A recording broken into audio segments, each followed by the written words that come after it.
Hi, everybody. Dan Illman, Mike Beer. The feature race at Belmont Park on Saturday. Race number 8 is the Grade 3 Bold Ruler Handicap. We're going 7/8 of a mile. This is one of 3 stakes races at Belmont on Saturday. You can get involved with a DRF Bets account. Sign up at drf.com/bet, deposit $150, and start betting with $300.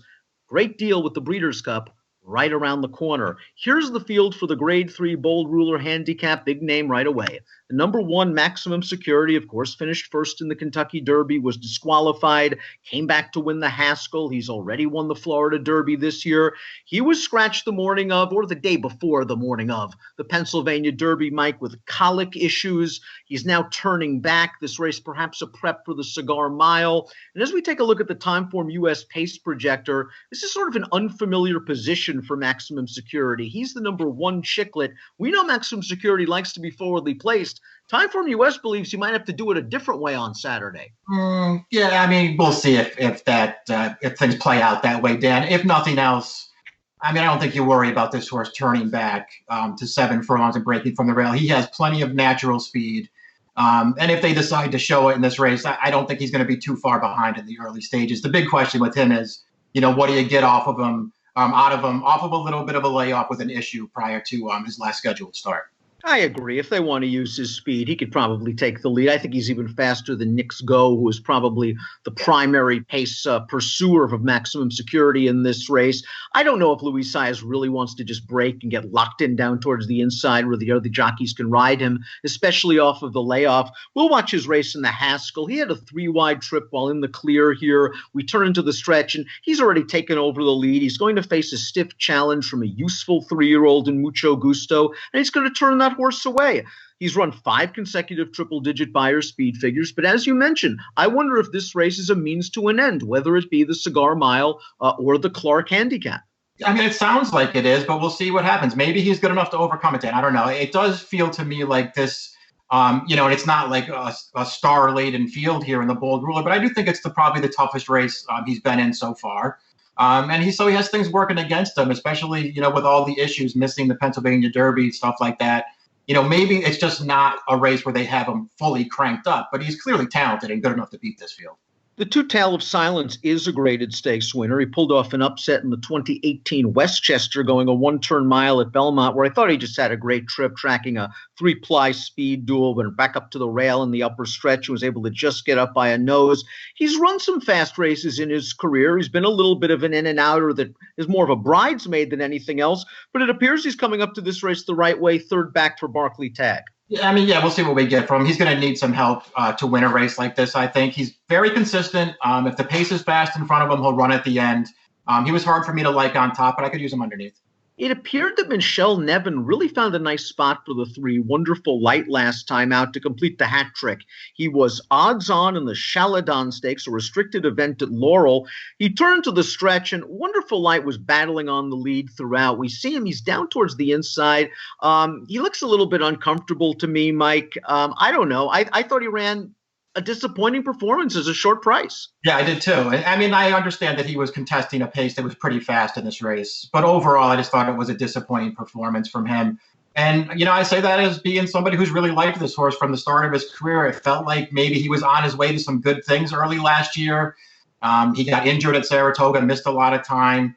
He's 2 for 4 since he's come back, but I just don't think he's come back as good as he was. But the horse he did battle with, Taco Supreme, did come back to win the Maryland Million Sprint last week. Are you worried about the 7 with this horse? It seems he's really effective at 6 furlongs. That Chaladon was at 7. He'll be forward here. I don't think Manny Franco's getting involved in any speed duels this time around. Yeah, I don't think he is either, but I hear your point is well taken about the 7 furlongs. It might not be his best distance. True Timber was second in the Cigar Mile last year. Maybe it wasn't the strongest edition of the Cigar Mile. I thought he ran okay, considering he was wired by pattern recognition and he was 3 to 4 wide. They ran him in the Pegasus World Cup. They ran him in the Godolphin Mile. He didn't belong in either one of those races. Last time out, off the long layoff in the Kelso, I thought he did some good things. And if you believe Kieran's going to have him crank type second time back, while Maximum Security might be using this race as a prep, True Timber might have used the Kelso to get to this one. Yeah, agreed. And you know what? To me, shorter is better for this horse. I mean, a mile is obviously fine for him, but shorter is better. He could easily take a step forward off of that last run where he was contesting the pace, which isn't necessarily his preferred running style. There are things to like about this horse, and he has a couple of races in his past that make him really tough in here. Maximum Security is not the only Grade 1 winner in this field. The 5 Knicks Go won the Breeders' Futurity at 70-1 as a 2-year-old. Backed that race up with a second in the Breeders' Cup Juvenile and has been trying to find his form ever since. We liked him cutting back to 7 last time. We always think shorter is better for this speedster. And he went right to the front at Keeneland. As we take a look at this race, he just caught a very promising horse. I believe looking at Bikinis was making his first start since being the beaten favorite in the Travers. And looking at Bikinis is probably just a little bit better than Knicks Go. But for Knicks Go, this was an improved performance. It was, but it's still not a great performance for him. And listen, looking at Bikinis is pretty good. But Knicks Go got basically loose on the lead in this race, and he is absolutely no match in the stretch. There was never a point from the quarter home where it looked like he was going to win. I wasn't taken with this performance, and it certainly didn't make me want to bet him back in this race. The 6 Killybegs is captain going into the DeFrancis Memorial Dash. We talked about it. Looked a little bit better on than he did on paper. He looked a little better on the track. He ran last time out in the DeFrancis, and we're going to see him dive down to the inside, showed good tactical speed, and he's going to get up over Altissimo, who's a nice horse based in the Midwest at Thistledown. He Hate Me, perhaps a little bit of a vulnerable favorite in this race, but this is Killybegs captain. He's a game horse, and if you go back in his form, there's the Nehru, a race in which he stumbled badly at the start. The lead was basically conceded to promises fulfilled, and that was the end of his day. In the Tail of the Cat, he was ridden way too conservatively when he could have made the front. They just kind of raided with him. And then in the 4-go, he was in against Matoli and Firenze Fire. Killybegs captain draws a really nice attack outside post position here. He would not be a surprise if Maximum Security needs a race. He would not. I don't really have anything to add to that, Dan. He's really improved as a 5-year-old. He's dirtied up off of those races that you mentioned at Belmont and Saratoga, and he ran really well last time. Like Knicks Go, we've always felt that the 7 Diamond King is better at slightly shorter distances. He made Cold Front run a little bit last time out in the Parks Dirt Mile. Cold Front is heading on to the Breeders' Cup for Todd Pletcher. Diamond King poked ahead in front of Cold Front at the 3/16 pole. We're going to see Cold Front down on the inside battle back to beat Diamond King.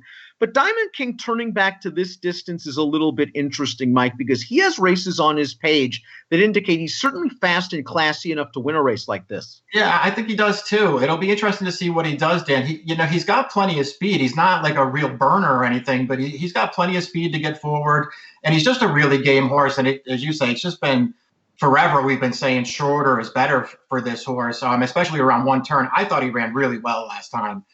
Despite giving it up late to Cold Front. That was a good performance for this horse. He's drawn outside. He can get forward. I don't know. I think this might be the right spot for this horse. Ever since Prince Lucky was transferred to Todd Pletcher, he has been a rock-solid one-turn router.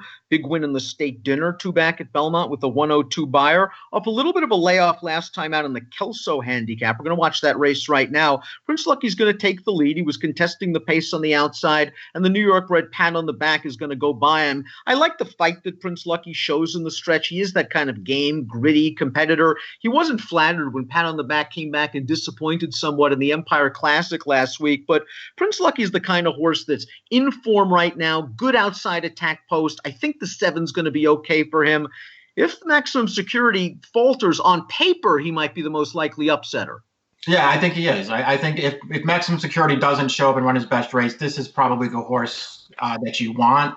He's just another horse. He really prefers the one turn. I know he's more of a miler type, but 7 furlongs should be fine for this horse. He's perfectly drawn for that trip that he likes, stalking on the outside. He's a major player in here. All eyes on Maximum Security in this race. We're both going to try to beat him. Again, we think he's using this race as a prep. It'll be interesting to see how he's recovered from that colic incident. I went with Prince Lucky. Again, I like him at one turn. I like this attack outside post position. I think he's in good form. I went 8, 1, and 4, but I have no arguments with Diamond King, your top selection, the 7 at a price. Yeah, I think he will be the right price. I've been waiting for them to turn him back, so I'll go down with the ship here, and I put him on top, 7, 1, 8.